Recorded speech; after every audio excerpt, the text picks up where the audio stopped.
الشاكرين والشاكرين والحمد لله رب العالمين. رب اشرح لي صدري ويسر لي امري واحلل عقدة من لساني يفقهوا قولي. اللهم رب زدني علما وحلما وحكمة وفهما بالصالحين. وصلى الله تعالى على خير خلقه محمد وعلى آله وأصحابه أزواجه وذريته وأهل بيته أجمعين وسلم تسليما دائما أبدا كثيرا كثيرا والحمد لله رب العالمين. اے محمد سے وفا تمہیں تو ہم تیرے ہیں، اے محمد سے وفا تمہیں تو ہم تیرے ہیں. یہ جہان چیز ہے کیا لوح و قلم تیرے ہیں. محترم سامعین السلام علیکم ورحمۃ اللہ وبرکاتہ. تمام تعریف اور حمد و ثنا اللہ رب العالمین کے لیے ہے جس بات پر پروردگار نے اس وقت مجھے اور آپ کو نماز جمعہ کی عظیم عبادت کے لیے اپنے پاکیزہ گھر کے اندر آنے کی توفیق عطا فرمائی. اور اللہ پاک کا یہ فضل و احسان ہے ہم پر کہ ہماری زندگی میں اللہ تعالیٰ ہمیں یہ واقعہ عطا فرما رہا ہے کہ ہم اللہ و اللہ کے رسول صلی اللہ علیہ وسلم کا ذکر خیر سنیں اور اسے حاصل کریں اور اس کے مطابق عمل بھی کریں تاکہ ہماری دنیا اور آخرت بن جائے. دنیا کی زندگی کیا ہے؟ فانی ہے. اور آخرت جو ہے اس کی بقا ہے، اس کے لیے ہمیشگی ہے، وہ دائمی ہے. تو مسلمان کو آخرت کو دنیا کی زندگی پر آخرت کو ترجیح دینی چاہیے. دنیا کیا ہے؟ دنیا کی زندگی جو ہے یہ فانی ہے. کل متاع الدنیا الا قلیل. دنیا کی زندگی جو ہے یہ تھوڑی سی ہے، نامحدود ہے. اور آخرت جو ہے وہ ہمیشہ کے لیے ہے. اور مسلمان کا عمل جو ہے وہ آخرت کے لیے ہونا چاہیے. اس وقت جو میں نے آپ حضرات کے سامنے آیات کریمہ کی تلاوت کی ہے، یہ سورہ بقرہ سے دوسرے پارے سے سورہ بقرہ کی آیت نمبر 151 152 آپ کے سامنے تلاوت ہوئی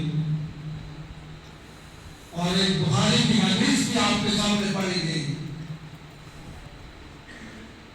اس ان آیات کریمہ کے مطابق اور اس حدیث کے مطابق آپ کے سامنے اس وقت کا قریب وقت کے اندر آپ کے سامنے چند گزارشات کروں گا.